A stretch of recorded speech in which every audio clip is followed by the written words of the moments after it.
오늘 우리가 함께 나눌 말씀은 누가복음 21장 29절로 38절 말씀까지입니다. 누가복음 22장 29절로 38절까지의 말씀을 교독하겠습니다. 이에 비유로 이르시되 무화과 나무와 모든 나무를 보라. 이와 같이 너희가 이런 일이 일어나는 것을 보거든 하나님의 나라가 가까이 온 줄을 알라.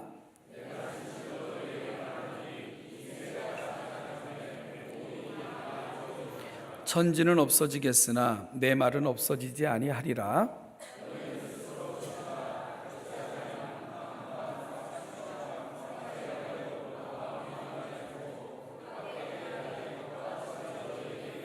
이날은 온 지구상에 거하는 모든 사람에게 이 말이라.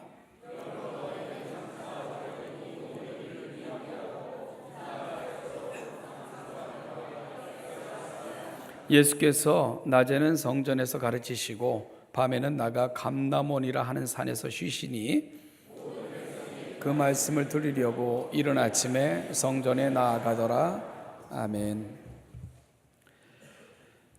지난 시간에 저는 예수님은 선지자들의 전통적인 예언 방식을 조차 가까운 미래와 먼 미래를 하나의 통 속에 집어넣고 하나의 관점으로 말씀하시는 것과 같은 방식으로 이 종말에 대한 가르침을 주셨다, 이런 말씀을 잠깐 드렸었습니다. 예수님은 임박한 예루살렘 멸망 사건을 말씀하시면서 동시에 장차 임할 그 세상의 마지막 종말에 대해서도 함께 말씀하셨습니다. 이렇게 말씀하실 수 있는 데에는 이 두 사건 사이에는 일정한 동일한 패턴이 흐르고 있기 때문이라는 말씀도 드렸는데요. 여러분, 그 패턴이 뭡니까? 첫째는 심각한 멸망의 날은 반드시 온다는 것이고요. 둘째는 그 심각한 멸망의 날이 이르기 전에는 반드시 징조가 있다는 것이고, 그리고 셋째는 따라서 그 삶을, 그 날을 대비하는 삶이 필요하다는 것입니다. 이것이 바로 가까운 미래에 펼쳐질 멸망의 사건과 장차 임할 마지막 심판 사이의 유비적 관계라고 말씀하고 계신 거죠. 그러면 다시 한번 이러한 사실을 두 사건의 대비를 통해서 다시 한번 살펴보면요, 첫째로 예루살렘 멸망은 반드시 있을 것입니다. 마찬가지로 이 세상의 마지막 심판은 반드시 있을 것임을 성경은 끊임없이 확인해 주고 있습니다. 두 번째요, 예루살렘이 멸망하기 전에는 이런 징조가 있을 것이라고 말씀하셨습니다. 어떤 징조입니까? 예루살렘이 군대들에게 에워싸이는 것, 그것이 바로 임박한 예루살렘 멸망의 징조라고 말씀해 주셨습니다. 마찬가지로 세상의 마지막 종말에도 징조가 있을 것인데요, 미혹하는 자들이 많이 일어나서 성도들을 넘어뜨리려 할 것이고요, 난리와 소유의 소문이 가득할 것이며, 민족과 민족이, 나라와 나라가 서로 대적하여 일어날 것이고, 곳곳에 큰 지진과 기근과 전염병이 있겠고, 무서운 일과 하늘로부터의 징조가 있을 것을 말씀하셨습니다. 따라서 이와 같은 것들을 세상의 마지막 날에 대한 징조로 주시면서 이러한 일들을 보거든 눈을 들어 시대를 직시하라고 예수님은 말씀하고 계신 거죠. 왜요? 멸망의 시간이 가까워 오기 때문입니다. 그리고 여러분, 예루살렘 성은 말씀하신 징조 후에 곧 멸망당했습니다. 그러면 이러한 사실은 오늘 이 시대를 살아가는 저와 여러분들에게도 교훈과 경고를 줘야 마땅하지 않겠습니까? 여러분, 세상의 심판은 반드시 있다는 것입니다. 베드로는 일찍이 이런 경고의 말씀을 전했습니다. 베드로전서 3장 3절부터 5절 말씀을 보면, 먼저 이것을 알지니 말세에 조롱하는 자들이 와서 자기의 정욕을 따라 행하며 조롱하여 이르되 주께서 강림하신다는 약속이 어디 있느냐? 조상들이 잔 후로부터 만물이 처음 창조될 때와 같이 그냥 있다 하니 이는 하늘이 옛적부터 있는 것과 땅이 물에서 나와 물로 성립된 것도 하나님의 말씀으로 된 것을 그들이 일부러 잊으려 함이로다. 여러분, 당시에도요, 말만 무상했지 세상에 변한 게 뭐 있어? 지금이나 예전이나 세상은 똑같잖아. 그거 다 낭설이야. 괜히 꾸민 이야기라고 말하면서 조롱하는 자들이 있었다는 겁니다. 베드로 사도는 이들을 향해서 노아의 홍수 때도 세상은 그렇게 반응하며 먹고 마시는 일에 몰두하다가 모두가 멸망에 이르지 아니하였느냐? 너희들도 그렇게 될까 조심하라고 경고의 말씀을 그 시대를 향하여 주고 계셨던 것입니다. 사람들은 바라는 것들이 있습니다. 어찌 보면 모든 인류의 소망이고 지금도 이것을 위해 부단히 연구하고 노력하고 있다는 생각을 하는데요. 그건 뭡니까? 늙지 않았으면 좋겠고, 병들지 않았으면 좋겠고, 죽지 않았으면 좋겠고. 여러분, 그런데 이 모든 것들은 아무리 외면하고 아무리 부정하고 아무리 안타까워하도 우리는 결국 그 현실 앞에, 그리고 그와 같은 진실 앞에 설 수밖에 없는 것 아닙니까? 이 세상의 종말도 그렇다는 것입니다. 우리가 아무리 부정하고 아무리 부인하고 아무리 외면한다고 해서 그것은 피할 수 있는 사건이 아니라는 것입니다. 왜냐하면 성경은 이미 이와 같은 사실을 예언해 놨고요, 지금 세상은 그 시각을 향해 가고 있기 때문입니다. 그러면 무엇이 중요합니까? 세 번째 단계가 매우 중요한 것입니다. 동일한 패턴 세 번째, 그것이 뭡니까? 바로 대비하는 삶을 살라는 것입니다. 예루살렘 멸망이 가까웠다는 징조가 보이면 어떻게 하라고 주님은 말씀하십니까? 21절 말씀을 보면 그때에 유대에 있는 자들은 산으로 도망갈 것이며 성내에 있는 자들은 나갈 것이며 촌에 있는 자들은 그리로 들어가지 말지니라. 여러분, 우리는 지난 시간에도 이 말씀을 기억했다가 예루살렘이 포위되는 것을 보고 성을 빠져나갔던 사람들에 대해서 역사적 기록을 통해 살펴볼 수 있었습니다. 이들은 비록 예수님께서 이 경고의 말씀을 하신 후 십자가에서 죽으시고 부활 승천하신 후 40년이라는 세월이 지났지만, 여러분, 예루살렘 멸망 사건은 예수님 승천 후 거의 40년 후에 이루어진 사건입니다. 그럼에도 불구하고 그들은 주님의 말씀을 경홀히 듣지 않았습니다. 여러분, 그들은 주님의 경고를 간구하지 않았습니다. 그들은 그 말씀을 기억했고요, 그리고 예루살렘이 포위되는 것을 보면서 그들은 말씀을 붙들고 급히 성을 빠져나갔던 것입니다. 그리고 그 말씀을 붙들고 행동했던 사람들만 그 비참함으로부터 구원을 받을 수 있었고요, 수치를 당하지 않을 수 있었던 것입니다. 사랑하는 여러분, 바로 그들은 예수님의 말씀을 붙들고 살았던 그리스도인들이었다고 성경 또 세상의 역사도 그들을 증명해내고 있습니다.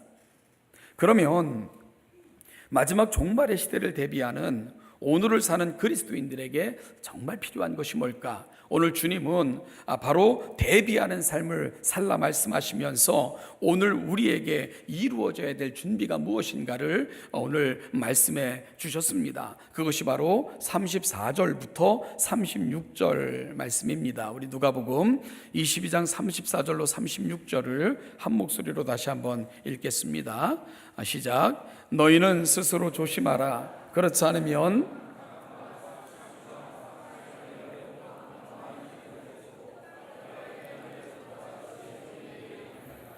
이날은 온 지구상에 거하는 모든 사람에게 임하리라. 이러므로 너희는 장차올 이 모든 일을 능히 피하고 인자 앞에 서도록 항상 기도하며 깨어 있으라 하시니라. 아멘. 여러분, 종말의 때를 살며 하나님 앞에 설 날을 준비하는 성도들에게 예수님께서는 두 가지를 종말에 대한 대비책으로 제시하시고 계십니다. 첫째는요, 스스로 조심하라는 것입니다. 스스로 조심하라. 이 말은 스스로를 살피라는 것이고요, 다른 말로 바꾸면 스스로를 지키라는 주님의 권면입니다. 구체적으로 어떤 것들로부터 자신을 지키라고 말씀하십니까? 방탕함, 술 취함, 그리고 생활의 염려로부터입니다. 여러분, 이런 것들을 탐닉하면 결국은 마음이 둔하여지고요, 감각이 없어진다고 말씀하시면서 방탕함, 술 취함, 그리고 생활의 염려로부터 너희들을 지켜내라고 예수님께서는 부탁하고 계십니다. 이 방탕함의 원래적 의미는 과도하다, 이런 뜻을 가지고 있는 말입니다. 즉 끊임없이 오락과 즐거움을 찾아 헤매는 그런 마음들을 일컫습니다. 요즘 익숙한 말들로 바꾸면 대표적인 것이 도박과 같은 그러한 것들이 방탕함의 의미가 갖고 있는 대표적인 것들일 겁니다. 얼마 전에 어떤 모임이 있어서 정선을 방문했던 적이 있습니다.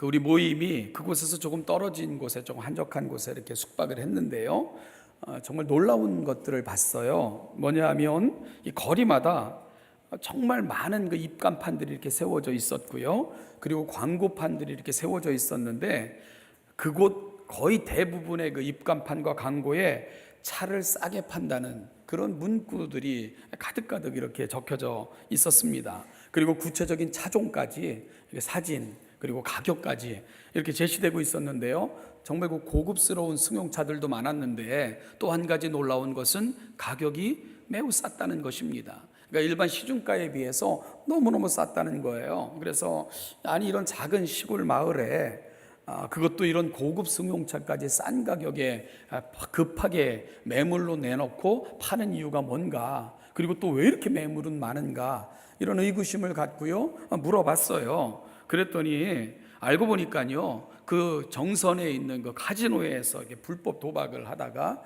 돈 다 잃고, 수중에 있는 돈 다 잃고, 그러면은요 타고 온 차 팔아서 전당 잡혀서 돈 끌어다 또 도박하고, 그러다가 집도 절도 다 잃고, 그래서 갈 곳 없고 집에도 못 돌아가고, 그래서 차도 없고 거기서 이렇게 어슬렁 배회하면서 그렇게 주변을 떠도는 사람들이 그렇게 많다는 거예요. 그러면서 이게 너무너무 큰 사회적 문제라고, 그러면서 안타까워하는 소리를 들었던 적이 있습니다. 그리고 그렇게 매물로 나온 차들은요 좀 싼 값에 팔려 나가는데 이게 무적 차량이 돼가지고 지금 등록도 안 된 차들을 지금 이렇게 거리에 이렇게 배회 이렇게 이렇게 버젓이 운행되어지고 있고, 그것이 범죄자들이 범죄 도구로 이용할 뿐만 아니라 시민들의 안전을 위협하는 그런 살인 무기와 같이 그렇게 활용되고 있는 거예요. 여러분, 이런 것들, 이 방탕함이 갖고 있는 의미가 바로 그런 것들입니다. 끊임없이 오락과 그리고 또한 즐거움을 찾아 헤매는 이런 것들이 방탕함이 갖고 있는 의미라는 거죠. 이와 같은 향락과 오락에 중독되는 것을 가리켜 방탕함이라고 말합니다. 그리고 또한 우리가 조심하라고 말씀하시는 또 한 가지가 술 취함입니다. 성경은 술 취함에 대한 경고들이 참으로 많다는 것을 여러분 꼭 기억하실 필요가 있어요. 이사야서 5장 11절부터 14절 말씀을 보면, 아침에 일찍 일어나 독주를 따라가며 밤이 깊도록 머물러 포도주에 취하는 그들은 화 있을진저, 그들이 연회에는 수금과 비파와 소금과 저와 포도주를 갖추었어도 여호와의 행하심을 관심치 아니하며 그의 손으로 하는 일을 생각지 아니하는도다. 많은 사람들이 성경에는 술 취하지 말라고 했지 어디 술 먹지 말라고 하냐. 여러분, 술 먹지 말라는 경고가 성경에 매우 많다는 것을 우리가 오해하시면 안 됩니다. 심지어 밤이 맞도록 술을 취하는 자들, 술에 찌든 자들은 화가 있다고까지 성경은 말씀하고 있는 것을 주목해야 됩니다. 좀 더 심각한 경고가 잠언 23장 29절로 35절에서 주어지고 있는데요, 재앙이 네게 있느뇨, 근심이 네게 있느뇨, 분쟁이 네게 있느뇨, 원망이 네게 있느뇨, 까닭없는 상처가 네게 있느뇨, 붉은 눈이 네게 있느뇨, 술에 잠긴 자에게 있고 혼합한 술을 구하러 다니는 자에게 있느니라. 포도주는 붉고 잔에서 번쩍이며 순하게 내려가나니 너는 그것을 보지도 말지어다. 그것이 마침내 뱀같이 물 것이요 독사같이 쏠 것이며 또 내 눈에는 괴이한 것이 보일 것이며 내 마음은 구부러진 말을 할 것이며 너는 바다 가운데에 누운 자 같을 것이며 돛대 위에 누운 자 같을 것이며 네가 스스로 말하기를 사람이 나를 때려도 나는 아프지 아니하고 나를 상하게 하여도 내게 감각이 없도다. 내가 언제나 깰까 다시 술을 찾겠다 하리라. 저는 어떻게 성경이 이렇게 술에 대해서, 술 취한 자들에 대해서, 술 먹은 사람들의 습관에 대해서, 현상에 대해서 이렇게 자세하게 설명할 수 있을까 놀랍기만 합니다. 여러분, 예나 지금이나 술의 폐해는 이루 말할 수가 없었다라는 생각을 하게 되는데요, 그리스도인들 결코 술에 취해서 사시면 안 됩니다. 모든 죄악이 술로부터 기어나온다는 것을, 여러분, 그래서 왜 초창기 한국 기독교는 금주금연을 정말 교회가 사활을 걸고 그걸 부르짖으며 실천하고자 했는가, 우리가 다시 한번 기억할 필요가 분명히 있다는 겁니다. 술에 취한 사회, 결국은 마음이 무뎌지고 감각이 무뎌지기 때문입니다. 온갖 더러운 것, 추한 것들이 술의 힘을 빌어 스물스물 기어나오는 거예요. 폭력, 폭언, 무분별, 무례함, 추함, 이 모든 것들이 술을 통해서 스며 나오고 사회적 엄청난 문제를 일으킨다는 것을 꼭 기억할 필요가 있습니다. 여러분, 그리스도인들은 술을 말려야지 술과 친하여 술과 친구가 되면 안 됩니다. 사도 바울은 술 취하지 말라, 대신 성령 충만을 받으라 라고 권면하는 것도 바로 그러한 이유입니다. 우리는 술의 힘을 빌어 뭘 말하거나 술의 힘을 빌어 뭘 행동하는 사람들이 아닙니다. 성령의 힘을 빌어 성령이 주시는 생각으로, 성령이 주시는 감동으로 성령 충만함을 받아 말하고 행동하고 누군가를 대하고 행동해야 되는 사람들, 그들이 바로 하나님의 사람들, 성령으로 충만해야 될 사람들인 것을 꼭 기억하시는 오늘 이 아침이 되시기를 간절히 소원합니다. 여러분, 그리스도인들은 충만해야 될 것들이 따로 있다는 것을 꼭 기억했으면 좋겠습니다. 그리고 자신을 살핀다는 또 한 가지 범주는 생활의 염려로부터 해방되는 것을 말합니다. 생활의 염려라는 게 뭡니까? 무엇을 마실까? 무엇을 먹을까? 어디에 살까? 이런 것들이 인생의 목표가 되어 있는 것, 이런 사람들을 가리켜 생활의 염려로 살아가는 사람들이라고 말하는 거예요. 여러분, 이런 사람들은 이 땅이 잠시 머물 곳이라는 것을 잊고 삽니다. 마치 영원히 머물 것처럼 착각을 해요. 그래서 모든 정신과 생각, 관심을 그곳에 집중하는 거예요. 그러면 만족감이 있을 수가 없죠. 그럼 끊임없이 되뇌이는 말들, 꿈에서도 생각하는 것이 뭔 줄 압니까? 더만을 외치는 그런 인생으로 살다가 결국은 그거 놓고 떠날 수 없어서 안타까워하면서 마지막도 허망하게 마칠 수밖에 없는 것, 그것이 바로 생활의 염려에 치우친 사람들이 갖고 있는 의미인 것입니다. 여러분, 방탕함, 술 취함, 생활의 염려, 이런 삶을 살면 어떻게 된다고요? 마음이 둔하여지는 것입니다.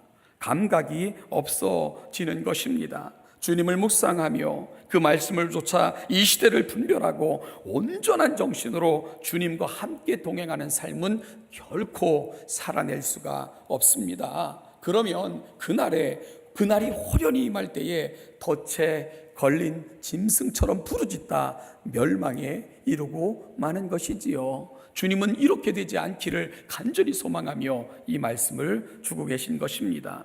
야고보 장로는 그래서 종말론적 삶을 사는 것은 이렇듯 자신을 지켜 새 속에 물들지 않는 것이라고 말씀하셨던 것도 바로 이유가 거기에 있는 겁니다. 사랑하는 여러분, 방탕함, 술 취함, 세상의 염려, 이런 것들로부터 자신을 지켜서 우리의 마음을 성결하게 하나님께 드리고 하나님을 늘 묵상하여 마음에 담고 그 하나님의 아름다운 것들을 이 땅에서 드러내며 살기를 소망하시는 그 간절함이 저와 여러분 속에 회복되어지는 오늘 거룩한 이 아침이 되시기를 주님의 이름으로 축복합니다. 주님께서 말씀하신 종말에 대한 대비책 두 번째는요, 항상 기도하며 깨어 있으라는 것입니다. 이렇게 해야 될 이유로 주님께서는 36절에서 장차 올 이 모든 일을 능히 피하고 인자 앞에 서기 위함이라고 말씀하셨습니다. 여러분, 여기서 깨어 있다는 말, 항상 기도하며 깨어 있으라 할 때 이 깨어 있다는 말은 마음이 둔하여진다라는 말과 대조적인 말입니다. 이 둔하여진다라는 말은 감각이 없는 거예요. 어떨 때 감각이 없습니까? 졸 때, 정말 졸릴 때, 여러분 운전할 때 졸리면 아무리 꼬집어도 아무런 해결책이 없는 것과 같이 여기서 둔하여진다는 말은 곤하여 졸다라는 말입니다. 반면에 깨어있다라는 말은 졸지 않는다, 정신을 차린다라는 의미를 갖고 있죠. 따라서 오늘 이 누가는 34절 정말 둔하여진다라는 표현과 36절 깨어있으라는 표현을 대조적으로 사용하면서 그리스도인들은 바로 깨어있어야 된다는 사실을 강조하고 있는 겁니다. 여러분, 운전자가 깨어있어야 안전 운행을 할 수 있는 것과 같은 이치입니다. 그러니까 방탕함, 술 취함, 생활의 염려로 사는 사람들은 인생과 영혼의 음주운전자들과 같은 것입니다. 이런 위험한 도박을 하고 있으면 되겠습니까? 우리의 영혼의 문제를 놓고 말이죠. 우리의 영생의 문제를 놓고 이런 위험한 도박을 하며 살아가는 것, 그리스도인으로서 합당치 않습니다. 그런데요, 특별히 36절 말씀에서 중요한 한 단어를 여러분들이 기억하실 필요가 있습니다. 36절 말씀을 보니까 인자 앞에 서도록 항상 기도하며 깨어 있으라 그랬습니다. 우리가 이 기도라는 말을 이 헬라어로 찾아보면 대부분 프루스 코마이, 이게 굉장히 많이 푸르슈 코마예요. 굉장히 발음이 어려운 말인데 푸르슈 코마이, 뭐 이런 말이 헬라어에서 대부분 기도라는 말에 사용이 돼요. 그런데 오늘 이 36절에서 사용하는 헬라어는 푸르슈코마이가 아니고 데오마이라는 동사를 사용하고 있어요. 여러분, 데오마이 그러면은 이 앞에 있는 말을 좀 익숙하죠. 바로 데우스라는 말. 데우스가 뭐죠? 하나님을 일컫는 말입니다. 데우스. 따라서 여기서 누가가 포르슈코마이를 사용하지 않고 이 데오마이를 사용하고 있는 것은 굉장한 의미가 있어요. 바로 어떤 의미가 있습니까? 누가는 기도가 무엇인가에 대한 놀라운 강조를 오늘 본문에서 하고 있는 거죠. 그건 뭐냐? 바로 기도라는 것은 하나님과의 강한 유대 속으로 들어가는 거다. 따라서 깨어 있으려면 하나님과의 강한 유대를 갖고 살아야 된다는 것을 데오마이라는 말을 기도하라는 단어로 사용하면서 이와 같은 것을 강조하고 있다는 것을 알게 되는 것이지요. 오늘 본문에서 누가는 데오마이라는 말을 통해서 기도는 하나님과의 강한 유대, 하나님과의 연합된 관계 속에서 살아가는 것, 그것이 바로 기도가 가는 자리라고 강조하고 있는 것입니다. 그리고 어찌 보면 이것이 기도가 갖고 있는 가장 중요한 의미이기도 합니다. 여러분, 기도는 우리를 하나님과 함께 묶는 것입니다. 마치 새끼줄이 여러 겹이 어우러져 강력한 힘을 발휘하듯 기도는 우리 연약한 인생을 하나님과 엮이게 함으로써 하나님의 능력으로 살 수 있도록 만드는 특별한 하나님의 선물, 바로 기도라고, 그리고 기도하는 자들만이 깨어 있을 수 있다고 오늘 누가는 강조하고 있는 것입니다. 우리가 즐겨 부르는 찬송 중에 354장을 보면 주를 앙모하는 자 올라가 독수리같이, 이런 찬송이 있습니다.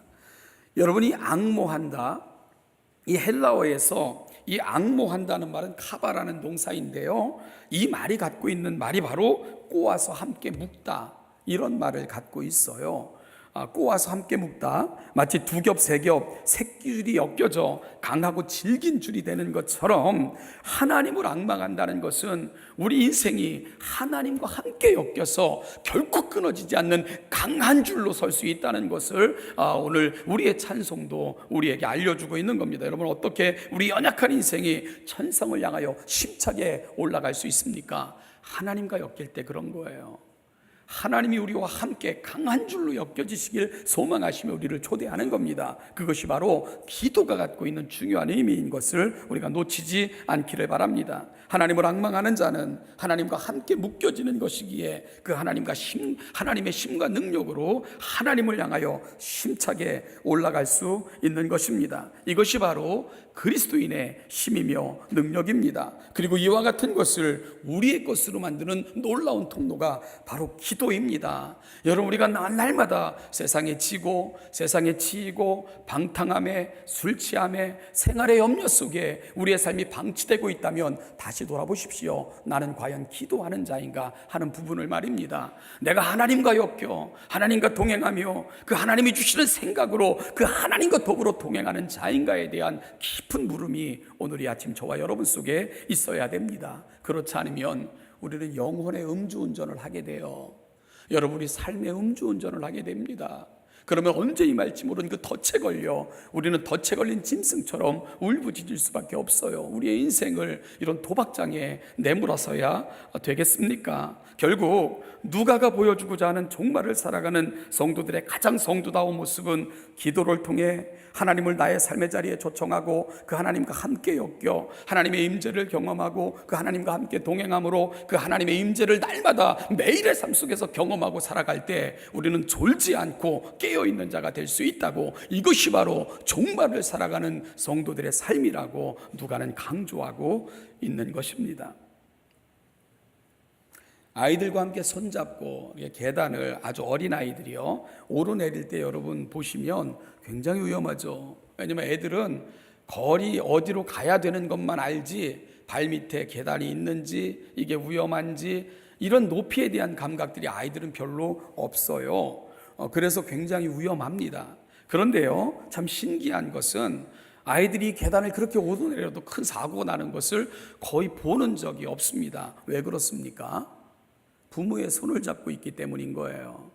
부모가 강력하게 그 아이의 손을 잡고 있기 때문에 그 아이는 굴러 떨어지거나 심각한 일을 경험하지 않는 것입니다. 아이에게 근거가 있는 게 아니고요, 그 손을 붙들고 있는 부모에게 조건이 있는 거죠. 이유가 있는 겁니다.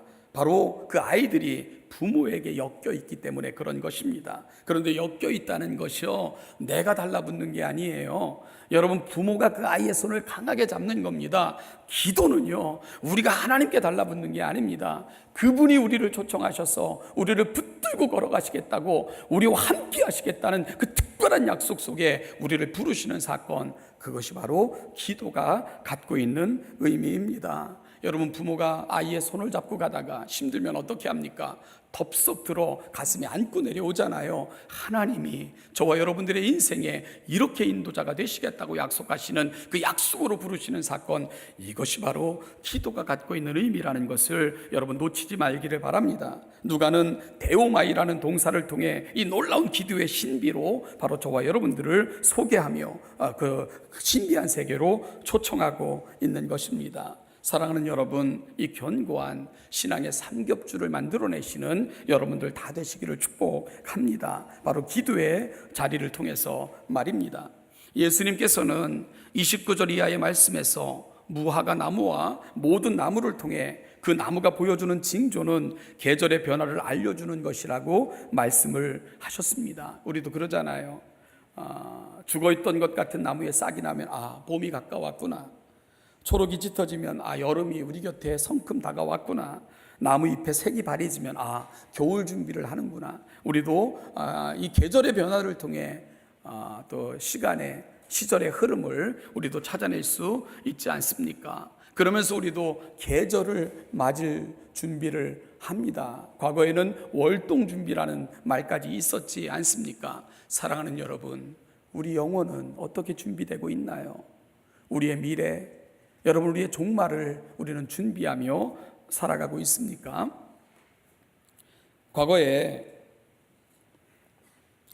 산골에 있는 작은 기도원에서 우리 청년들과 함께 수련회를 진행했던 적이 있습니다. 저기 앉아 있는 우리 재범 집사, 성종 집사, 건수 집사 이런 분들이 청년부 때 얘기인데요.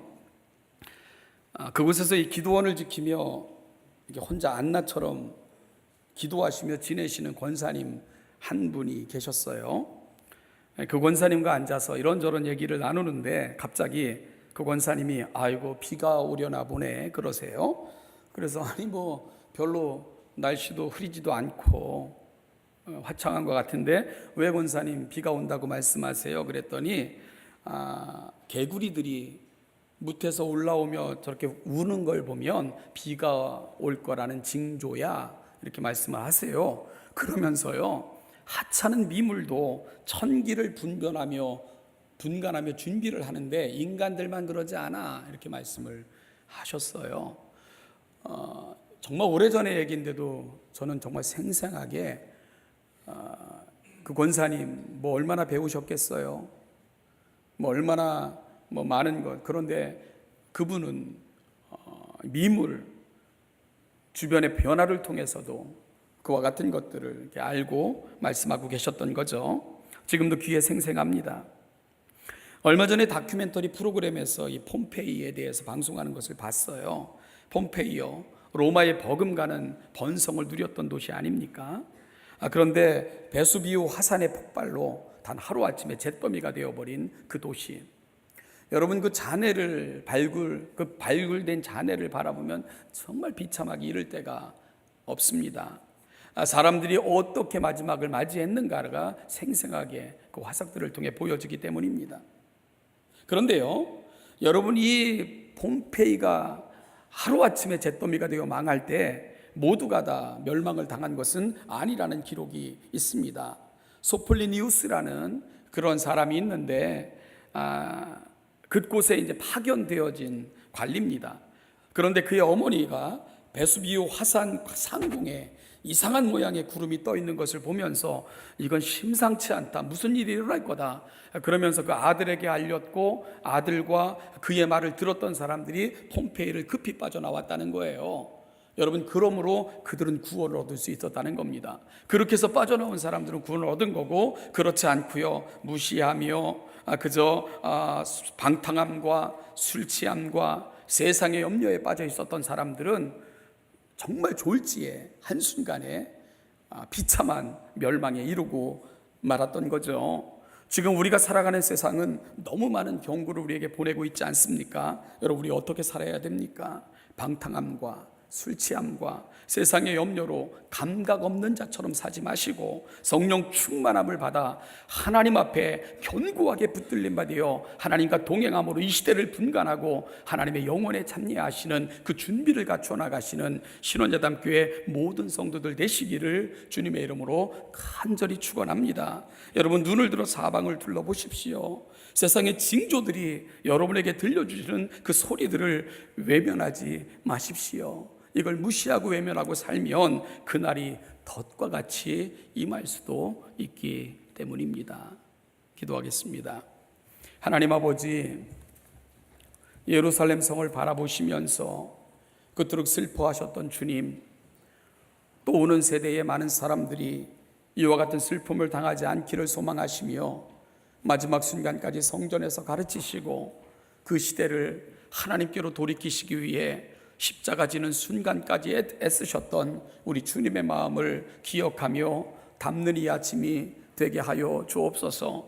그 음성의 귀를 기울이지 않았기에 세상은 순간순간마다 멸망에 처할 수밖에 없었던 것을 우리가 보고 압니다. 하나님 아버지, 방탕함과 술 취함과 생활의 염려로 우리의 영이 무뎌지고 우리의 마음이 정말로 감각 없는 것처럼 살아가는 것이 아니라 늘 하나님과 엮이어 하나님의 마음으로 하나님 주시는 생각으로 우리의 삶을 살아 어느 순간 어떠한 일이 우리 가운데 닥친다 할지라도 능히 깨어 있다가 하나님의 영광에 참여할 수 있는 신원예담교회 사랑하는 모든 성도들 될 수 있도록 은혜 위에 은혜를 더하여 주시옵소서. 감사드리며 예수님의 이름으로 기도하옵나이다. 아멘.